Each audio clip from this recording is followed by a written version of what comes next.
This segment is brought to you by Jig Masters. Step up your game with high-quality performance jigs, spinner baits, buzz baits, and more from jigmasters.com. And always, when in doubt, get the jig out. Welcome to the Bass, Kayak, and Beers podcast on the Paddle and Fin Network. On this podcast, we'll be talking about life and kayak fishing. Every week, we'll have a special guest, whether it's a tournament angler, content creator, or just a regular guy or girl who just loves to go kayak fishing. So grab a cold beer, sit back, and enjoy the show. Bass, Kayak, and Beers is sponsored in part by Douglas Rod. Go to douglasoutdoors.com to check out their full lineup and locate your nearest authorized dealer. Yak Gadget, made in America, based outside of Nashville, Tennessee. Yak Gadget offers all kinds of storage accessories, quick mount motor mounts, anchor systems, track mounted accessories, even paddles. Go to yakgadget.com and get your kayak decked out for your next trip out on the water. The 153 Bait Company, based in Troy, Ohio, make everything from plastics to custom painted hard baits. Hook 'em hard and hook 'em often. All of our baits are made to order and all of our hard baits are hand painted to order. So go to the153anglers.com to place your order today. Welcome once again to the Bass, Kayak, and Beers podcast on the Paddle and Fin Network. As always, it's your boy Armando. And today, super excited to have my special guest for today. A lot of my Texan peeps know who this guy is. Total hammer here in Texas. But he's making a noise in the national spotlight. And before he really goes big, because he will, trust me, this kid is super talented. And I'm super excited to have him on my podcast. And you're going to hear his name for years to come, God permitting. So we got Bryan Howell. How you doing, man? Great. How are you? I didn't pump up that intro too much, right? Didn't make you uncomfortable or anything like that? No, Not putting too much pressure? Just perfect amount. I think so. So. Like I was saying, man, you really come a long way in the last few years. And I'd be really interested to get you on my show for different topics that I want to pick your brain at. But first of all, for those that I'm not familiar with Bryan Howell. Tell us a little bit about Bryan Howell. How do you got into fishing and kayak fishing and tournament fishing? All right. Well, so originally I kind of got into fishing when I was younger. My grandpa would take me every once in a while, and I just progressed to a point where I just really wanted to go all the time. And it got to a point where my parents would just drop me off at the lake all the time. We'd just fish off the bank. Me, my little brothers. I have two brothers that I'd go fishing with a lot, or one of my friends from school, during high school, and we just go all the time. And then eventually I got a float tube, and that just changed everything because, bank fishing, it's fun and everything, but once you can actually get out on the water and just go wherever you want, it opens up a lot of new places to you. So I started doing that for a while. Started doing float tube tournaments every year where I'm from in California. They have the float tube derby at Castaic Lagoon. And so they have 3 of those every year. So I'd do those and, I would win plaques and, first place. I won Angler of the Year once. Those were always really fun to do. And then eventually I moved to Texas, and you come out here and really nobody float tubes. So I was thinking about getting a boat. There's no, you don't go out and I don't know if I've ever seen anyone on a float tube in a lake in Texas. Maybe ponds or something, or creeks. I don't know, but you said you float tubed before, but I rarely hear of anyone doing it. So 2 years ago, if you went on to Lavon Lake on a Friday, you probably see me doing float tube over there. So I used to love doing float tube over there. But anyways, I digress. Go ahead. We were talking about. So you moved into kayak fishing. Yeah. So I moved. Well, it wasn't immediately I moved into kayak fishing. I was thinking about getting a boat, and I was very close to just buying a bass boat because I had some money saved up and everything. And I was thinking about it. I was man, this is a big investment, and it's not just buying the boat. You have the maintenance costs, and I'm gonna have to rig it up with 2 graphs and new trolling motor and all this other stuff. I'm adding it all up in my head. I'm I don't know if this is a good financial investment for me right now. And I was you know what? There's I see kayak fishing's pretty popular out here. Let me go to Mariner Sales. And I didn't know that Mariner Sales was a really awesome place. I just knew some kayak dealer. I was like, okay, let me go in there. And I talked to a few people in there, and I was like, okay, this seems really cool. And I was looking at different kayaks, did some research, and then eventually I just got a bona fide SS127 because I didn't want to get like something super cheap, but I didn't want to spring for the Hobie right away. I just kind of wanted to see if I liked kayaking first. So I got that. I mean, in hindsight, honestly, I should have gone straight for the Hobie because I just wasn't a fan of paddling. Like, maybe because I was from the float tube world where, you just use your feet for everything and then your hands free fishing the whole time. So I was already used to the hands free fishing. So I was like doing that for a while, and I was like, man, I love being on the kayak. I love just being, quiet, stealthy, just peaceful out there. You're just on the water and it's just peaceful. So I loved the kayak aspect of it, but I didn't like paddling. So I was like, you know what? I'm going to go just sell this and spring for a Hobie. So maybe 6 months later, I went for the Hobie, and I got a Hobie Outback in 2019 and just immediately loved that thing. That thing, I mean, it was so nice to just be pedaling, and I couldn't believe that the difference, honestly. Like, if it's, it's fun to paddle and everything, but I don't know. For me personally, I just needed pedals. And so I used that for a couple of years, and there's nothing wrong with the Outback. It eventually just got to a point where my wife also had a paddle kayak, and I was like, oh, she doesn't want to paddle anymore either. She wants to pedal. So then she wanted to either get her own kayak or just use mine. So I was like, okay, well, let's just buy a Pro Angler 360. And then I can use that, and she can use my Outback, or she can use that and I can use the Outback. It doesn't really matter. They're both great kayaks. So I got the second kayak, and now that's what I've been in for the last probably 7-8 months, something like that. The Pro Angler 360. How's that worked out for you? Oh, I love it. I mean, I know, right? It's just ridiculous. Like, being able to turn like it's nothing. Like, you can just navigate through the stumps and everything, like on a dime, or you're gonna hit a dock or something, and you're fishing it, just rotate a little bit and you're good. Like, you don't have to push off anything with your paddle. You literally never break the paddle out, because sometimes I feel like even in the pedal boats, you have to break out the paddle just because you can't push off like immediately. Like, you can't pedal away from something like if you're directly on it. It kind of takes a little bit of room to make the turn. But with the 360, you're just instantly one direction. Okay, I want to go this way. Boom, just the other direction. I know. I just recently got my Hobie 360, and people say, well, it's not gonna make you a better fisherman. I believe it does. I was talking about that with Brad Hicks. I don't know if I was on Brad show Final Castle. He was a special guest on mine. But either ways, the conversation was, we started talking about that, and I think my opinion, it's not that it's fishing is a lot about knowledge and applying that knowledge, wisdom, if I may. You have the knowledge. How do you apply it as the wisdom? So knowledge and wisdom goes together, and that's what's going to take you to the next level. I think skill, I've always said skill is about 10% of it. When you look at, and I've mentioned this before in my podcast as well, when you look at Christine Fisher, the way she's able to skip, and pinpoint, and not that I'm sure like everybody else, even Russ Snyder, you backlash every once. If you're not backlashing, you're not trying hard enough. Yeah. But being consistently be able to put the bait where few people can is also part of it. But it's no point in having the skills if you don't know what bait to use and where to use them.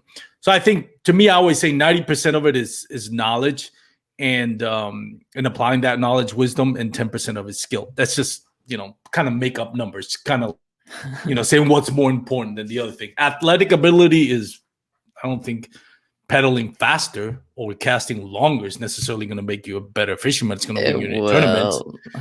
It will in one point, but it's not like you're the fastest peddler, therefore you're going to have success kind of thing. Yeah. But going back to my original statement is like the fact that like a Hobie 360 opens the door for you, and it facilitates your fishing so much that it does make you a better angler.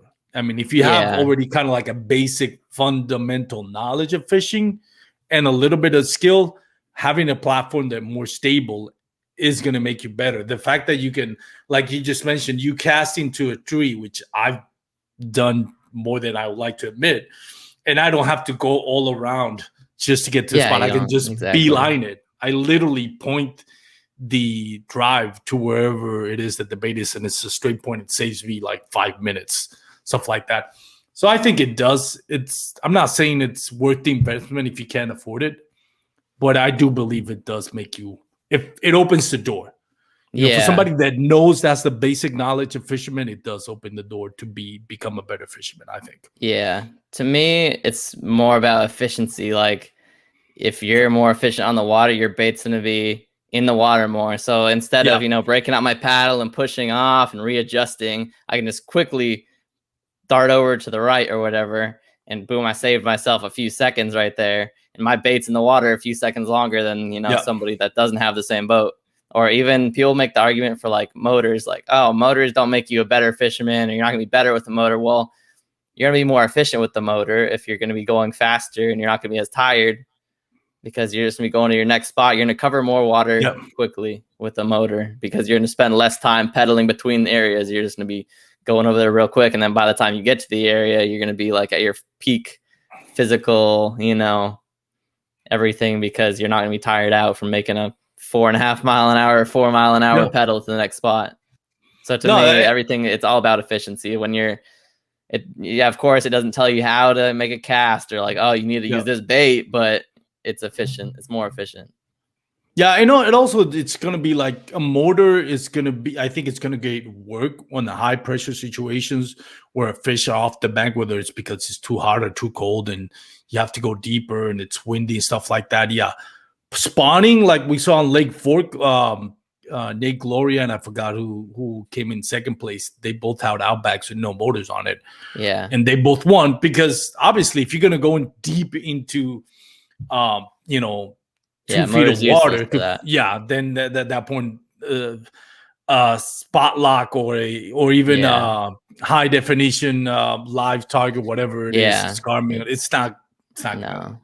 No, but it does have its place, and it does give you an advantage. Yeah, 100% has its place. Like, say you're fishing offshore in summertime, 20 foot of water. Some guy has spot lock and you don't. He has a clear advantage with that. And if someone has live scope and you don't, like, they're gonna have a big advantage offshore. But those spawn tournaments, it kind of, I guess, levels the playing field to an extent because you don't need the electronics. You don't need the motor. You don't need any of that stuff. The paddle guys, a lot of the times you're in such skinny water, you can't even use your drive on your Hobie or whatever. You might have to be breaking out the paddle. So the paddle guy has, the same, for the most part, the same, playing field as the guy with all the bells and whistles. Yeah.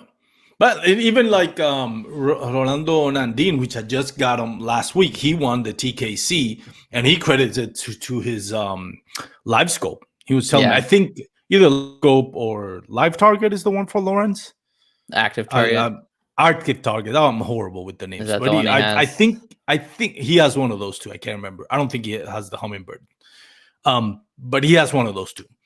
And he credited. He says, "Hey, man, big reason why he won the tournament is because he can see where the fish, how deep they were, how they were reacting to the bait." And then he made the color changes and the change in speed as a retrieval. So, having that information, on it, became valuable, Yeah. So it does have its advantage at some point. Yeah, 100%. Even at Eufaula for me, like I got live scope maybe a month ago, so I'm still learning it and everything. But even at Eufaula, like my last 2 fish, I got off brush piles out deep, and like I had a few other buddies that were fishing brush piles, and they're like, "Oh, I didn't have a single bite in practice off brush piles or whatever." I'm like, dude, like I can see them reacting to it, and make adjustments. You just not just like casting like, "Oh, there's no fish there." You think that maybe, but no, you see them on the live scope. You're like, "There's fish there. I just need to," like they're kind of sort of interested in it. You just need to keep hitting them on the head with it or make an adjustment or something. And it definitely helped me for that because the morning time. Let me ask you this, and I know I kind of veered off topic because I want to focus most of the show on you and your growth as an angler. But since we mentioned it, I know Rolando Nandin was telling me he took him like 1.5 years, 2 years to really find success with the live scope. 2 years ago, there wasn't many YouTube videos about how to use the live scope. It wasn't until recently with Fish in the Moment and other YouTube channels that focus on kind of seminars or webinars on how to use it. How does it feel for you? Do you feel like how do you implement the live scope without, because it obviously has an effect you with your tournament success? If anything, you've become better, or at least you're getting more attention now at a national level. How do you implement that live scope to your fishing abilities that you already have before that without hampering your fishing abilities? Just don't get too drawn into it. I mean, you have to be disciplined. I mean, you can always just look at it, stare at it, because I know some people that would definitely, stare at it all day, not do anything else. And sometimes you just have to know, like, say they're up shallow and they're spawning or something and they're in the grass or whatever. Like, you're not going to see that fish on the live scope. It's just not going to help you. Like, yeah, you can have it out and on and everything, kind of read like the grass lines or whatever, and maybe see some fish swimming around the edges. But you're just gonna have to focus and fish the moment. Honestly, it's more about discipline than anything, probably. I think, and I don't have a live scope, but I've went through the process of having a kayak, fishing out of a kayak, and then getting a fish finder, and then completely forgetting how I fish. I was like, I struggled so much. I was like, it took me like 3 days out in the kayak to finally catch a fish. I'm like, what the heck? And I think it's one of those things where it's like, it's not meant to substitute what you already have in your arsenal, as far as your knowledge. It's meant to confirm some of the things you already learned and kind of like make adjustments to your game, but not substitute your game. That makes any sense? Yeah, that makes a lot of sense to me. That's what I would say too. Probably just, help have it. Like, if you're not a brush pile fisherman and you want to go use it on brush piles or something, like, you're probably still not going to do that great. Yeah, it's going to help you for sure. But if you don't know how to, fish a brush pile, the live scope's not going to tell you how to fish a brush pile. It's just going to tell you that there's fish there and how they're reacting. Oh. Just giving you additional information. Yeah, it's up to the angler to put the pieces together. Yeah. I know some people say, like, I don't know, it's really hard to learn it and all this stuff. For me, it's like right out the box. I kind of just picked it up immediately. Just knowing what I'm looking at and everything. I don't know. It's just, if you have more experience just reading, side imaging and down imaging and 2D sonar, then you probably would have a better idea of everything. Just looking at it straight out of the box, and some guy that had no sonar, nothing, just instantly jumped into live scope, like, I guess I could see that they wouldn't understand it. But it's definitely, you pop it out the box, you're gonna probably immediately, know kind of somewhat at least what you're looking at.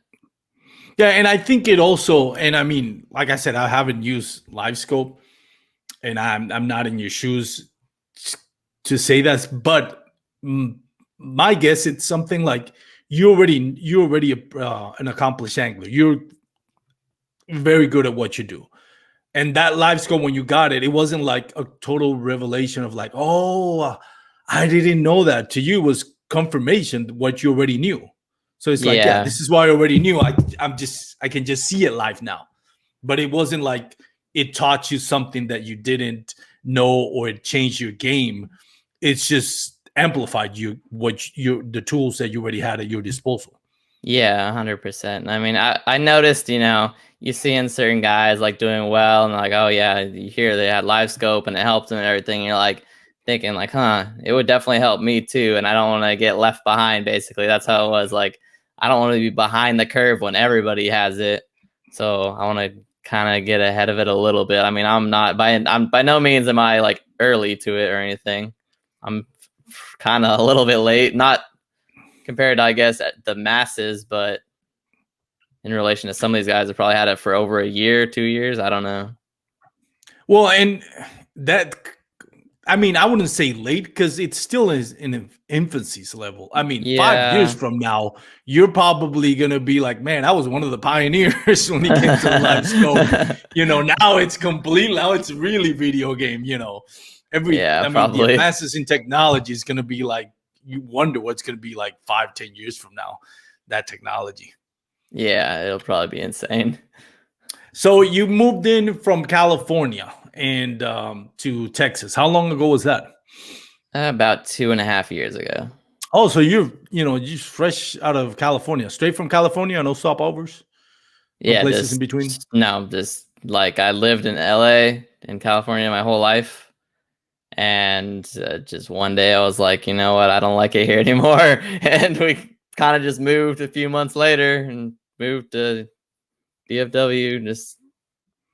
I don't know. It was kind of sudden, honestly.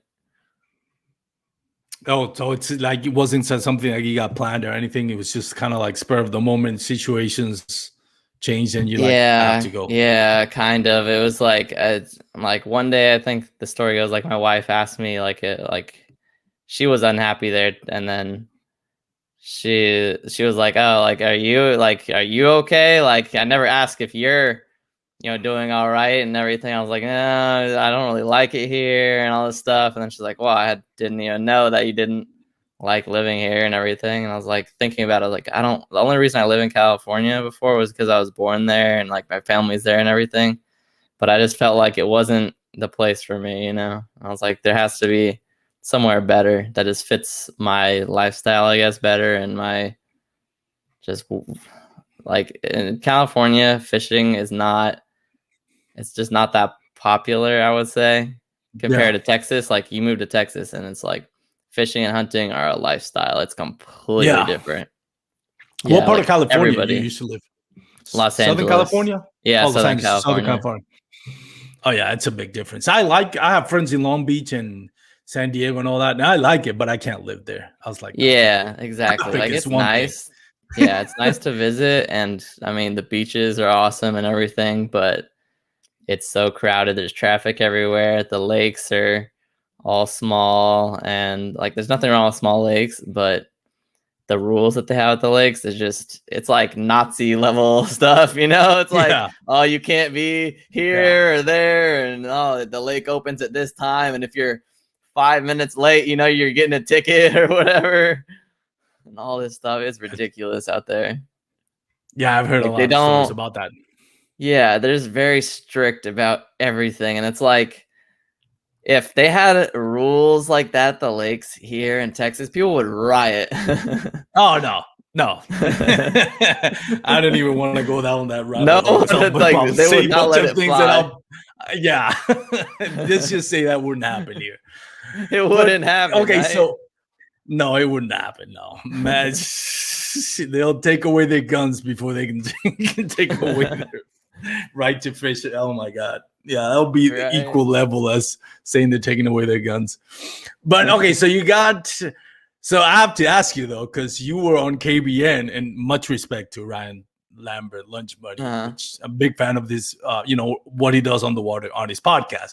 But he's been on the record and not shy about, throwing shade at California anglers, and you were on his show. Did you get a chance? I listened to most of it, but now I'm thinking, did I miss something? Did you get a chance to tell him, hey, what's up with the California hatred here? I don't know. I mean, some of the California hate is definitely justified, but some people take it, to the next level too far, I guess. I don't know. It's funny though. Did you take offense whenever did you hear him when he said on this podcast, the Californians can't fish for you know what?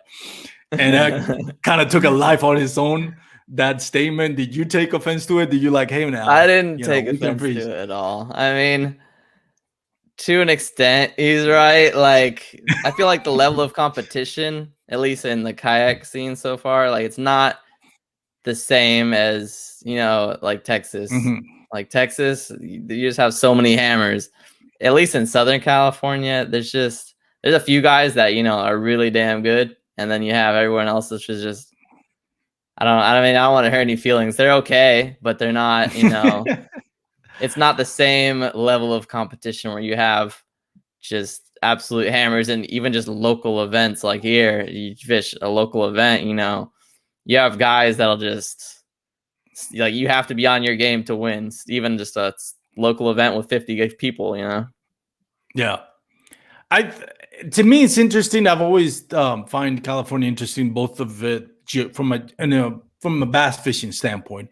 The geographics of it. It's the other side of the Rocky Mountains. There's a lot of bass fishing is on the Delta, which is, it's just highly influenced by tide, which is not unless you're fishing down in Galveston, which not a lot of guys do. You're fishing in inland bodies of water, lakes, rivers. But over there, it's the Delta, right? So it's completely different games. You see guys when a few times national events in kayak fishing have gone there.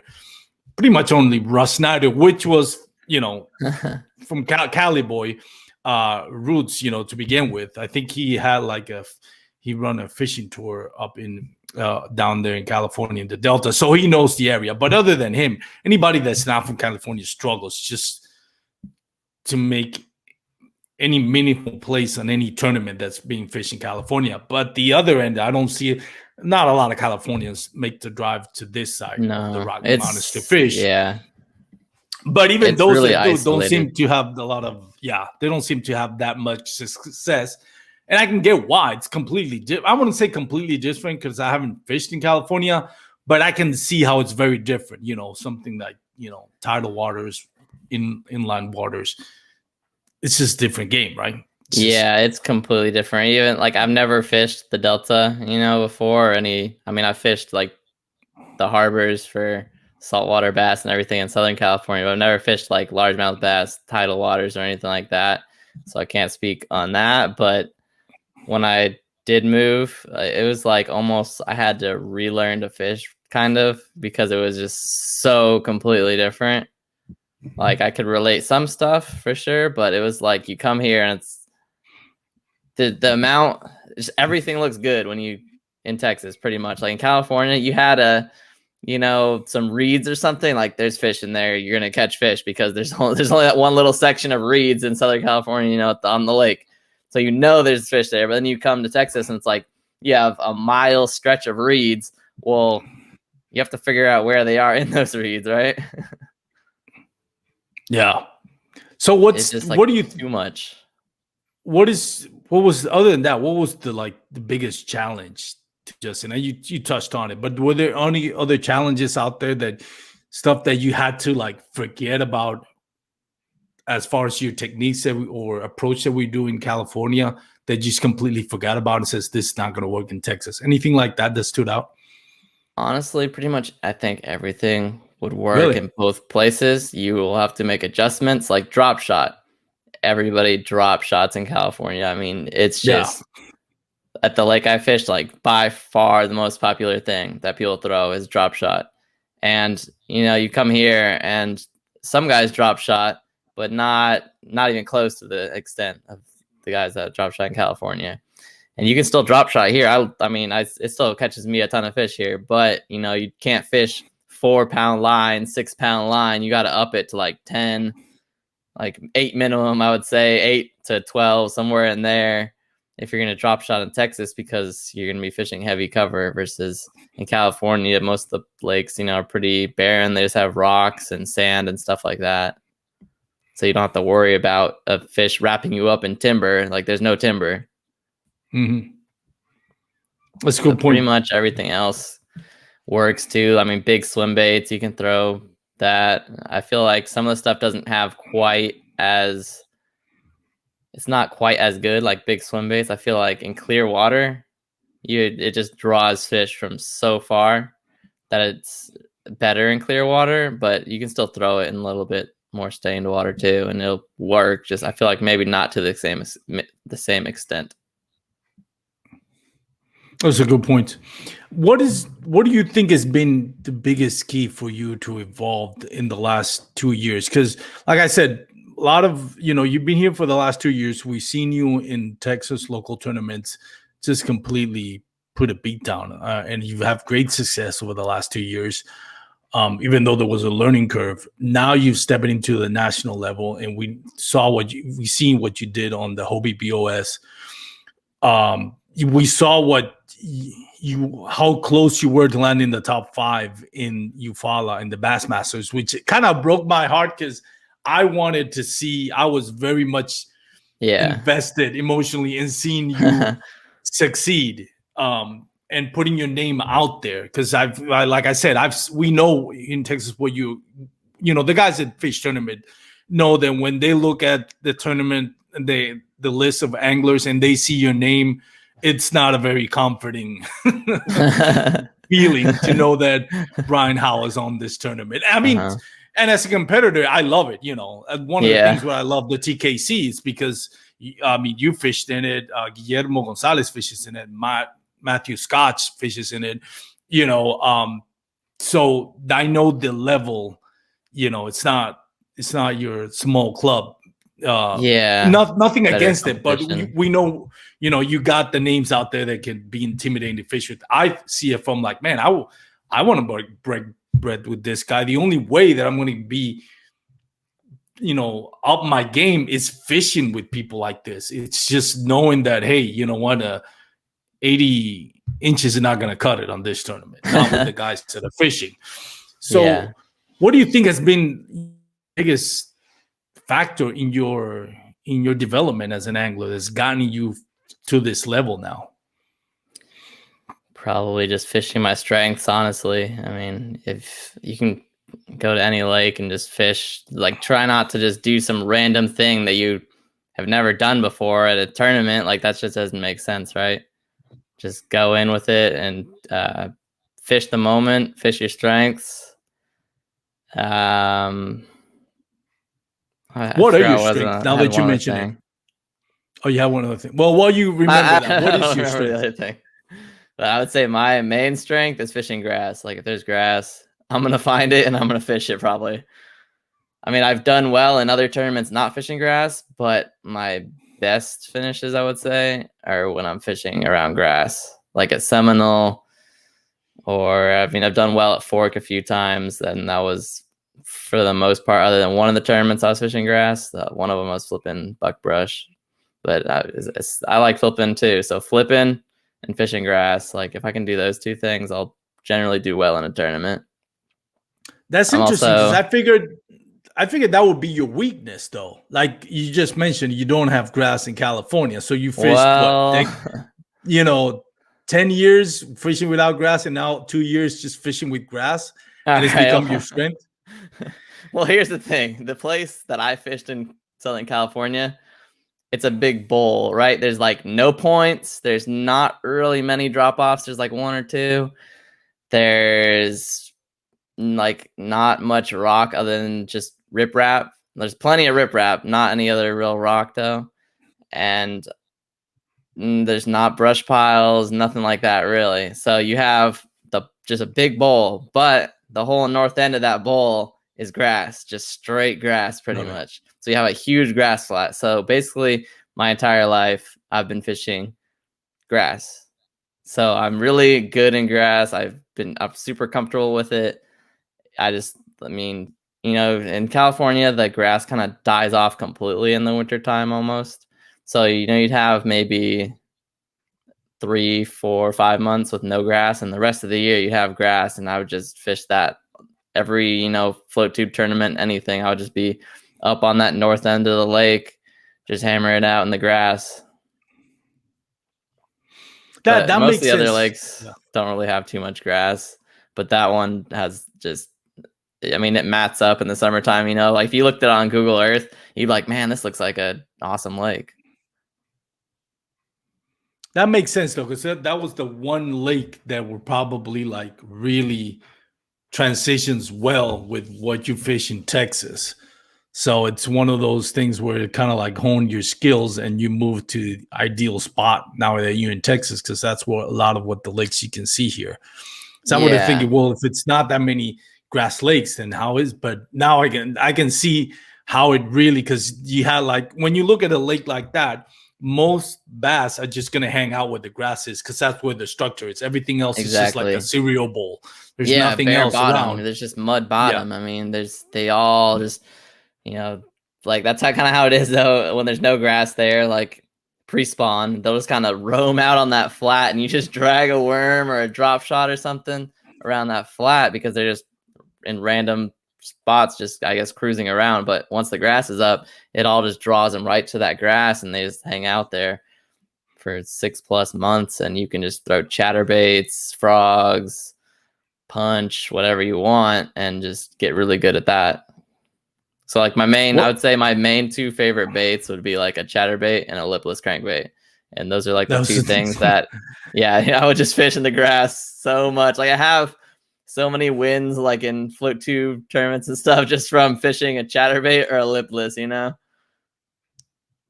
I was about to say, what were your favorite bait? I figured you were going to go with one of those 2 options, but yeah, those 2 options, you do pretty well when you get that little hang up in the grass and just sticker it over it. And I mean, Derek Brundo's made a career out of it, from what he says, so it's something that one of the best ways or most fun ways to fish. I think it's when you're on grass. It's just chatterbaits and lipless crankbaits.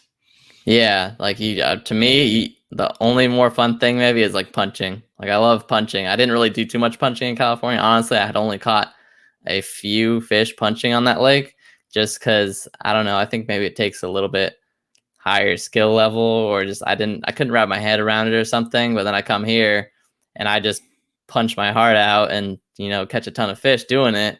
And now I'm like, oh, I could take this back to California and go back to that lake and probably punch and just wreck them, because there's nobody that punches on that lake for the most part. Yeah, I think punch is one of those things where you really have to commit to it. Yeah. You really have to commit. I mean, if you really want to get good at punching, because that one is one of those things where you really have to keep an eye on the small details where you're going to punch. When you're on a swim bait, any moving bait, right? You find a point, you find a hump, whatever. You just know you got to move it across. Yeah, you're covering a lot more water. Yeah. Punching is like, okay, you have this place where there's full of grass.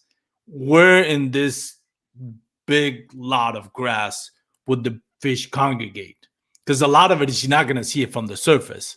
Yeah. So where would they be?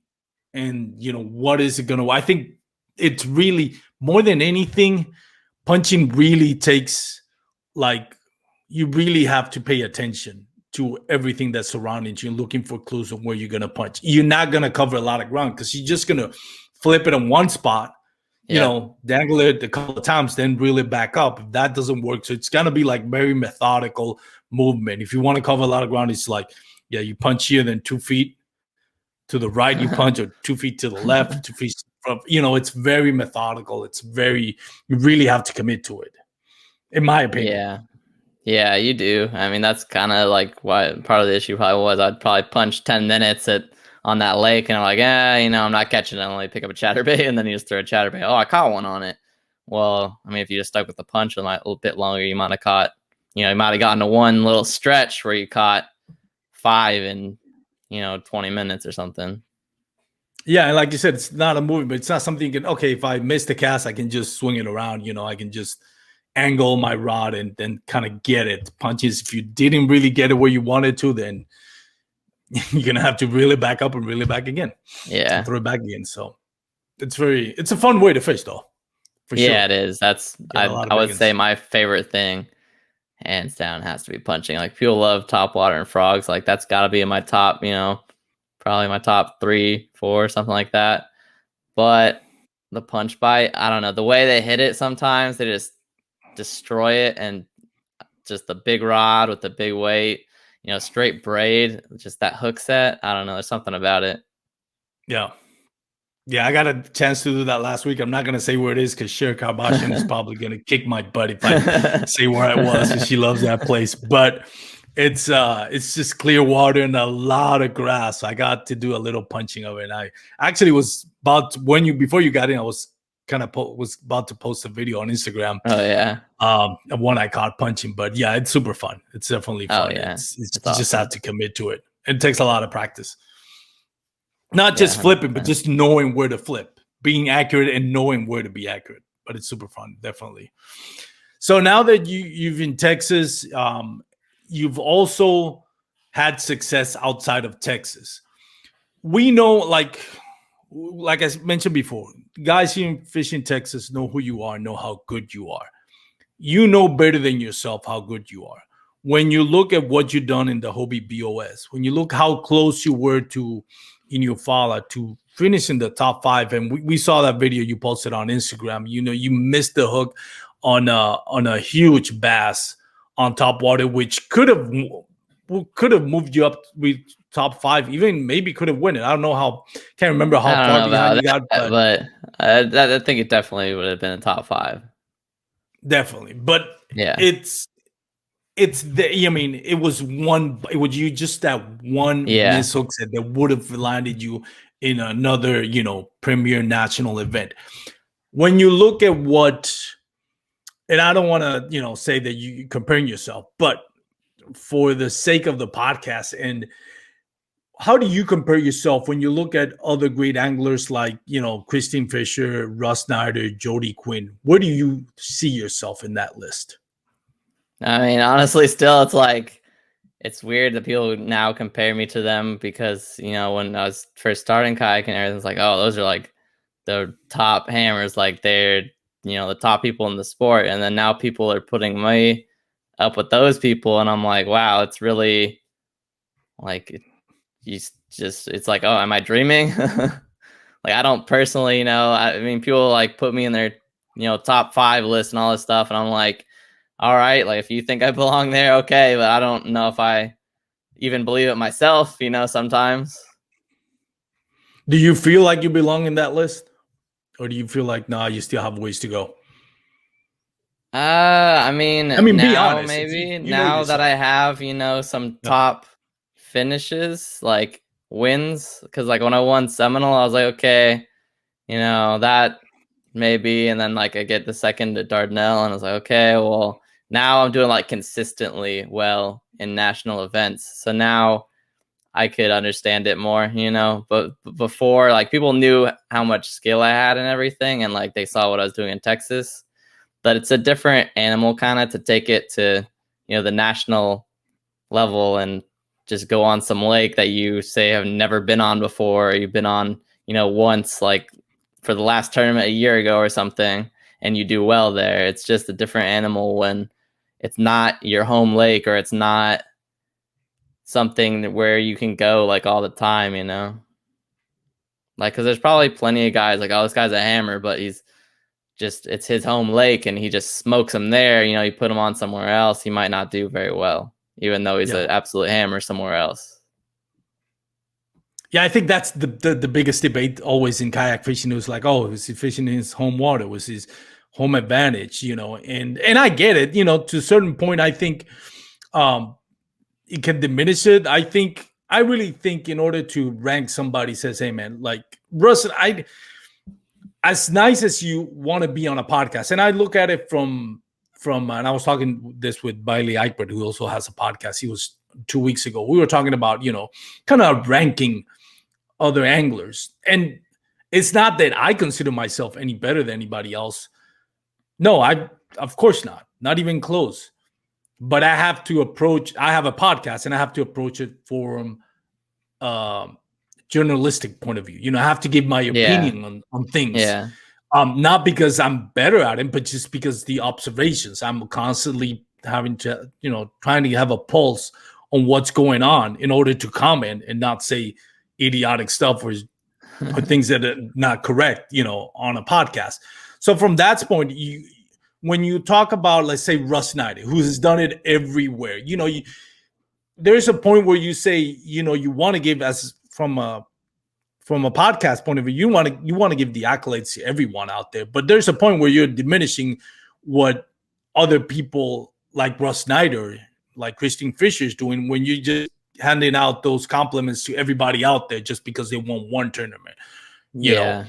And I think that to a certain point, you got to say, hey, no, you know, you can't diminish what guys at that level are doing, where they're winning everywhere, East Coast, West Coast, North, South.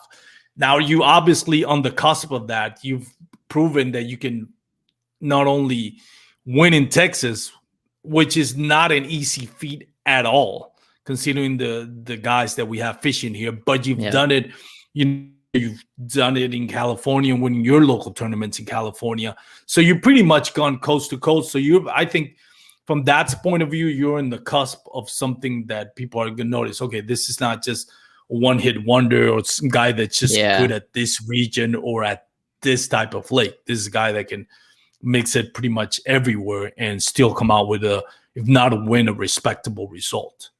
Is that, you think it's a fair assessment? Yeah, 100%. I think it's, it's all about consistency. You can do good in one tournament and just, smoke everybody. But if you can't go to the next one or someone down the line, a couple months later and do well again, like no one's going to remember really that win to an extent, they're going to remember that you're just smashing every tournament like Russ. Like Russ is probably the most consistent angler out of anybody in kayak fishing, and he can go to any lake anywhere and he's going to be a threat and that he has a good chance of winning it. It doesn't matter what lake you put him on, really. What are your goals for you personally when it comes to kayak fishing? What do you want to accomplish? Well, my goal every year is to make the Tournament of Champions. So, because I made it the first year they had it, and then I made it again last year, and then now I'm qualified again. So I kind of got that out of the way early, and then I'd say even before that, talking about I wanted to win a Hobie, and I did that, I guess, this year early. So like I've kind of completed my goals for the year, but now I'm thinking that I want to get one of those blue Bassmaster trophies. Like that's one of my goals now, because I have 3 Hobie plaques and I have other local trophies and everything, but it's like I don't have one of those. Like I really want one of those. And then another one, it would be like I'm starting to fish some, boat team tournaments with my buddies. I don't know if you would consider this at all. I want to get like some kind of trophy or plaque or something in a boat, because I can do it in the kayak, I can do it in the float tube. I need to do it in the boat now. But that kind of rounds it up. Yeah, from a personal level, I'm not interested in you going. Well, I wouldn't mind. I'm sure a lot of anglers out there says, "Yeah, I don't mind if Bryan Howell decides to ditch his kayak and get a boat." Yeah, that means we're gonna get him out of tournaments. That's fine. And I say that with respect. But yeah, I can see from a personal standpoint, if you as an angler, you says, "Hey man, I've done it in tube, I've done it in kayak. I want to do it in the boat." I hope that we don't lose you. I know you're a big name talent that's coming up and the sport is growing. So I really hope kayak fishing is going to be your primary or your main focus. But yeah, 100% still my main yeah, focus. We don't want to not like it's not my boat, it's my buddy's boat, so I'm on the back. Hey, that's the best way to get a boat. Yeah, somebody else's. Yeah, that's the best way. Get a buddy that has a boat and that's it. See, that's what my buddies are always trying to convince, like, oh, why don't you buy a boat? Why don't you buy a boat? Oh, use that money you won for the tournament, buy a boat. I'm like, I love kayaking. Personally, I prefer being in the kayak. I enjoy it more than being on the boat. The boat's fun, but it's not something where, I want to be paying the maintenance all the time and I want to be taking the boat out all the time. It's nice to have a buddy with a boat. Like my friend lives, 5 minutes up the street, and we can go fish a local tournament or whatever. Like last weekend, we went to Fork and we fished the Media Bass team tournament. We got 4th place. So that's good. We won like $1,100 or something. I was like, this is fun. But it's not like where I want to be every weekend, like, oh, I want to do a boat tournament. No, I'd rather be in the kayak. It's just more enjoyable to me, more peaceful. I like the aspect where you can launch wherever, you don't have to have like the takeoff and everything. Where, oh, your boat number 55, well, you're going to be sitting there a while or whatever, I'd rather just be able to go immediately, take off and fish my spot. I don't want to have to wait and, bringing the fish in. I think that CPR, the tournaments that we just just catch, fill, release tournaments. Like, I think it's a lot better on the fish than definitely throwing them in the live well all day and everything. And say, for example, on a lake like Fork, we had to fish for unders, or, if you get lucky, you can catch an over. but you're fishing for fish under 16 inches. And it's like, I feel like one of these days, maybe at least on slot lakes like that, the boat guys will get with the CPR tournaments, and then we can just, count everything. Like you catch a 19-incher in a kayak tournament, you're just thrilled with that. But you catch a 19-incher in a boat tournament, you're like, oh man, really? You're just throwing it back. You're upset, Yeah, I know. I get the standpoint, like say the Bassmasters, because they have that kind of like, feels like WWE, when they drive up with their trucks and they have the lights, everything, the big stage, and they put the bass out. Yeah, I get that. And I think that would be lost if you go to CPR. Hey, there's a picture of the fish here. Yeah, it doesn't have the same effect, obviously, for the people that are there, watching. Because, because it's more like a show, like an expo, and kind of like there's the dynamics of it is different. But to me, when you see those small clubs and everything, there's not really that for the angler, yes, but there's not really that fanfare that comes to see you at a boat dock with 5 people and weigh the fish on the water. Just take and I guess I'm biased because I'm a kayak angler, but I like to see that. If you're talking about small club tournament, just take the picture of it. And there's a lot of shady stuff that goes on with those too, because there's a lot, there's boat tournaments out there. They have an X-ray machine to see if the fish have been, full of lead pellets to get them to weigh them. That's to me is like, seriously, how sick are you when you think like stuff like that? So to me, it's like, yeah, especially on spawning. Did you got to fish Lake Fork for the Bassmasters this year? Yeah. It was ridiculous the amount of people that were there. I had a spot where I got the mail.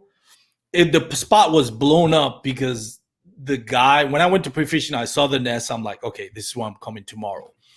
Bunch of people started going to there. It's like, there's no way I'm getting over there now. So I went after boats started moving out, and I talked to some kayak anglers because I caught the male, but I couldn't find the female that was there the other day. And the guys were saying, yeah, there was this guy just on a boat. Just they caught the female. She was 18 inches from what the guys were telling me, but it was a slot limit. So all this time they had the female in the live well while they were going back for the male because they couldn't enter the female in the tournament because she was too big. So it blew up the spot. The female was just gone. She left the nest. When I got there, she was gone. She's like, and you don't blame it. It's one of those things where it's like, I wish, and I guess I'm being biased again because I'm a kayak angler, but I would really love to see that from a biological standpoint. Is that the word I want to use? From conservative standpoint, I would like to see like conservation, conservation. That's the word I'm looking for. Yes, because I don't know, I don't like that. Especially on spawning. Yeah, spawning. You leaving that nest empty. Yeah, to take a fish 2, 3, 5, 10 miles out to the boat dock and just drop it there, she's not gonna find her nest again. Exactly.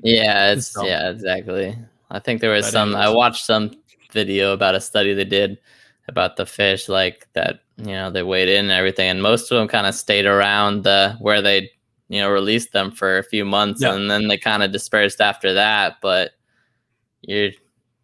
some make it back, just most of them probably don't.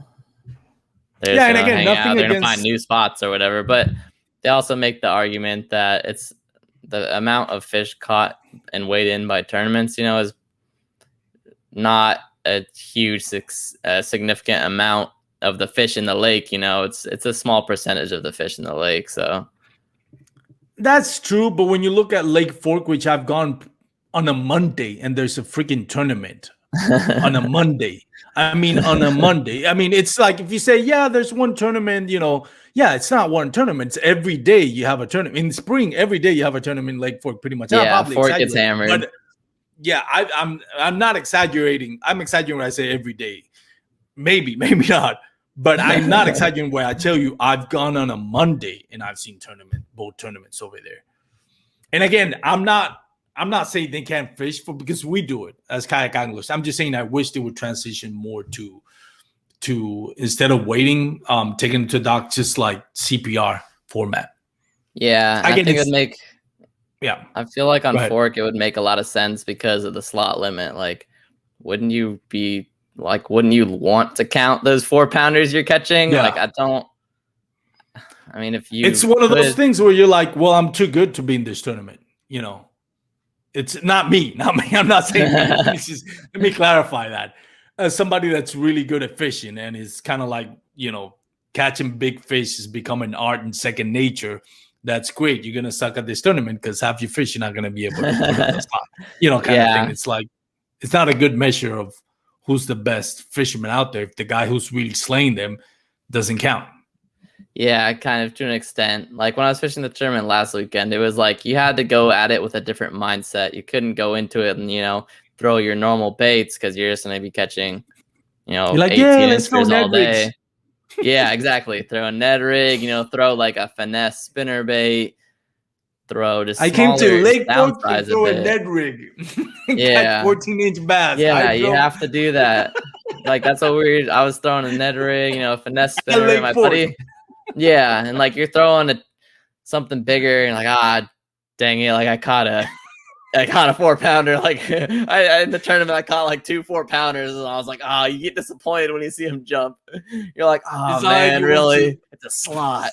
It's not like you went to Lake Grapevine or Lake Arlington. You had to go to the biggest bass factory in Texas, or at least big bass capital of the world. Yeah, and to catch and throw a net rig and catch 14-inch fish. That's, I don't know, makes no sense. Anyways. What's been your biggest win today? I mean, not your biggest wins in the sense of a paycheck or the event, but the win that you've been most proud of. Maybe it wasn't like the biggest tournament, but it was, something where you kind of figured it out and you feel really good about the work that you did, even if it wasn't the biggest, even if it wasn't Seminole. What do you feel like from a standpoint of figuring out the bite and putting in the work? What to use one of the tournaments that you're most proud of? I mean, I would say it's still my biggest one, Seminole, because I mean, just breaking 200 inches over 2 days, like that. I didn't think impressive. I would ever do that. I never thought that was gonna happen at all. And the fact that everyone, for the most part, a lot of the guys were like, "Oh, it's so tough. Oh, the bite's so tough," and then you go and just bust them, and break records and everything. And it's like, and it wasn't just like, I was way ahead of everyone else. I had Joey Vagno just right there on my tail, just, making it. So, he broke 200 too. Like he had the 2-day record for a couple hours till I submitted my fish. It was just a slugfest, I guess, for us. And we've had it figured out. And then a lot of the other guys were really struggling. And I would say that's just my biggest win, I guess from biggest field and biggest amount of money I've ever won or anything. But also just breaking 100 in a tournament in the first place, that's a dang good day, right? But doing it 2 days in a row, you just can't believe it when you are catching them like that. And even though it's Lake Seminole, which is another, legendary bass factory, but it's also a lake that's really high pressured. So, Seminole does have a lot of tournaments and everything. And it's not, and also it's not like it was my, I don't want to say anything about like my fork tournament wins or, anytime I've done good at fork, but like I live an hour from fork, so I can go to fork whenever I want and kind of just fish it and learn new spots or whatever, but I can't go to Seminole all the time. Like I had only been one other time before, and that was, the previous Hobie tournament the year before, and that was the only other time I had been to Seminole. So it wasn't like, I went to Fork and, I've been fishing it for a couple of years or anything. Like, it's a lake I only went to one other time, and I ended up breaking 200 inches. That's awesome. Again, that speaks to the level of your talent. Are you taking part in the I keep calling it the classic because it kind of coincides with the classic, but it's not really the classic, but the that classic, for lack of a better term, The championship, the Bass Bassmaster, Championship. kayak series. No, unfortunately, I didn't No. qualify. All I Did fished, you qualify for the next one with your either with Eufaula or any other tournament you've done in Bass? No, not yet. I think you need like what, top 10% or something, and I've I gotten think so. check. I got to check it both Bass events this year, but I got like the last check at the Fork one, and I got like the second to last check at the Eufaula one. Like, I mean, if I would have had that fish, though, I would have been qualified. Yeah, that makes it sting all the more. Yeah, exactly. What are you? Do you have any eyes on any tournament, Bass tournament, whether it's state club or national level, to qualify for the? Is that one of your biggest, one of your main goals for next year? To qualify for the. I would like to qualify for it. I mean, like I said, my goal is to just get one of those blue trophies, and if I get one of those trophies, I'm qualified, right? So I guess that's the same goal there. So yeah, but it's not like my top goal. Like, oh, I really want to qualify. It's not for an the obsession. Championship. No, it's not like an obsession. Like for qualifying for the Hobie TOC, like that to me is the highest level tournament, really, because it's just the top 50 people. Like it's not like 150 people qualify or 200 or whatever for Bass. Like since for last year, what was it? It's probably 200 people qualified or something for the one for at PK this year. So it's like, I mean, it's just not the same level of competition. Like you have 50 guys and all of them have proven to be just not just okay people, like they did okay and qualified or whatever. Like they're just the top 50 people basically in kayak fishing.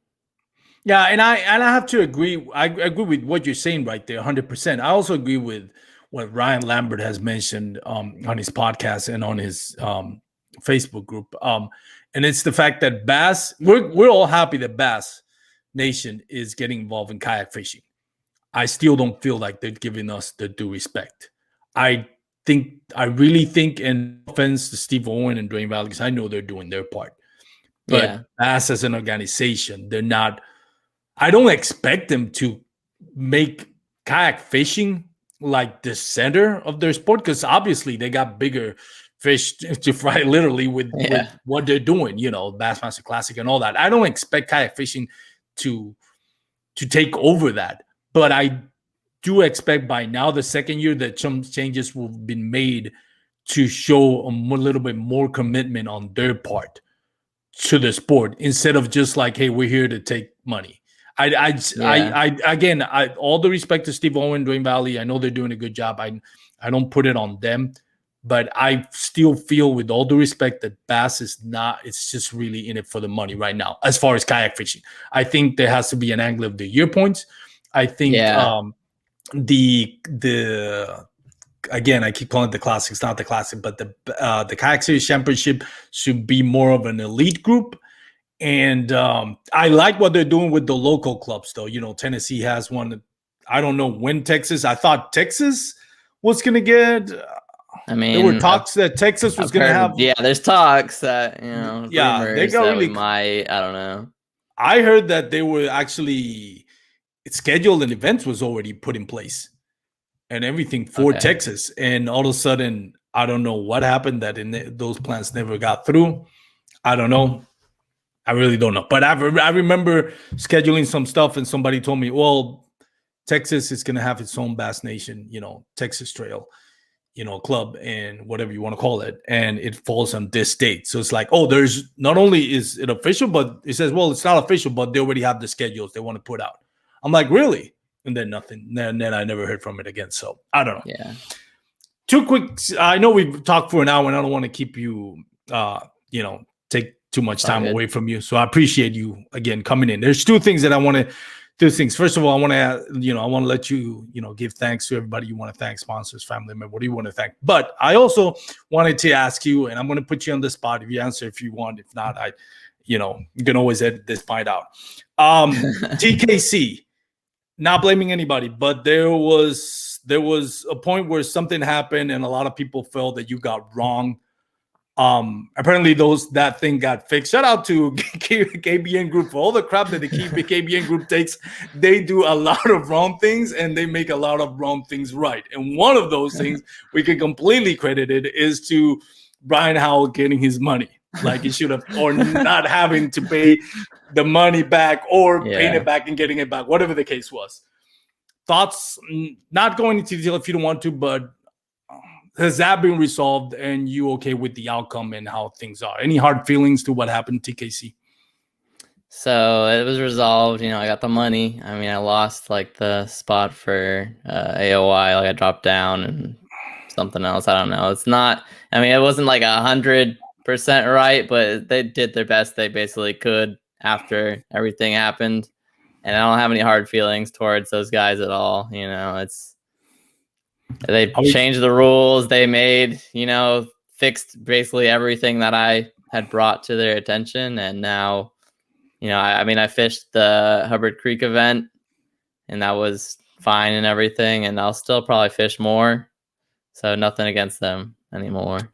Cool. Well, I'm glad it got maybe not exactly to what you're liking, but at least you got the money back, and hopefully it's something that's not going to happen again. And again, not throwing shades at anybody out there. I know the guys that are great people. Mistakes exactly. happen. They did what they thought was right, but obviously, a majority of everyone else thought that was wrong and it wasn't okay. And obviously, everybody knows how I felt about it. Like it wasn't okay with me. And they didn't realize, I think, that it would get that big. Backlash. And that they wouldn't have that much backlash. Don't underestimate the KBN Group, people. Yeah, they kind of had to backpedal on it a bit and do something about it because it wasn't a good look for them, I think they realized. That was the most fun thread, not in a good way, but the most interesting. Yeah, we had a lot of people on there. Yeah, that was like, nobody. I don't usually comment a lot of it because a lot of stuff is like, why am I going to comment on this? Yeah. But that one, I was like, no, that's some things you just got to get right. Yeah, but, I mean, even like there was some other people, like some bigger names and stuff, like in my inbox, like telling me, oh, this is not right. Like people that didn't want to get involved in the drama, but like wanted to show support, so I appreciated that. So there was even more people, but they just didn't want to get involved, like probably like how you didn't want to get involved with it. You just wanted to sit back and watch and enjoy the show. It was crack open a beer. This is gonna be fun. Exactly. All right, so before I let you go, anybody you want to thank? I got to thank my wife for letting me always fish probably more than I should. Then my friends and family in California and in Texas. And then Dobbins Rods. I fish all Dobbins rods. They're amazing. I can't recommend them enough. Awesome. Anybody else? That's it? That's it. And you for having me on here. Nah, man, Thank you. Taking time out of your day is pretty cool. So thank you for doing that. So I appreciate it. So anyways, for those out there listening, there you go. Bryan Howell, take the leaderboard on any tournament out there, national, local tour in Texas. You're going to see his name a lot. So we wish you the best, Bryan. Excited to see what comes next, both locally and nationally. So, keep doing what you're doing, man. And hopefully more great things will come. And we'll see you out there hoisting those Bass Nation plaques. Yeah, hopefully. Get them to recognize this sport a little bit more. Yep. For sure. Well, for those out there listening, thank you again for joining the Bass, Kayak, and Beers podcast. You made it this far. I do appreciate it. Remember, if you're going to be out on the water, please wear your PFDs. Take all the necessary precautions to get home safe. Go check out my sponsor, Douglas Rods, douglasoutdoors.com. Check out their full lineup, LRS rods and X Matrix rods, some of the best rods in the business. So thank you again. Have a great night, everybody. Peace out. Thanks for tuning in to another killer episode on Paddle and Fin. Don't forget to go check out our website at paddle_and_fin.com. Don't forget to check out the YouTube channel at Paddle and Fin. If you got a question, comment, want to hear from a future guest on a future episode, feel free to email us at paddle_and_fin@gmail.com. Don't forget to follow us on social media at Paddle and Fin on Facebook and Instagram. Shout out to our show supporters, Angler. The Angler button and app just makes for a better time on the water and creates a virtual logbook for every fishing outing out on the water. Shout out to Rocktown Adventures, located in Northern Illinois, for all your kayaking, camping, and hiking needs. Shout out to Jigmasters Jigs. When in doubt, get the jig out. Go to jigmasters.com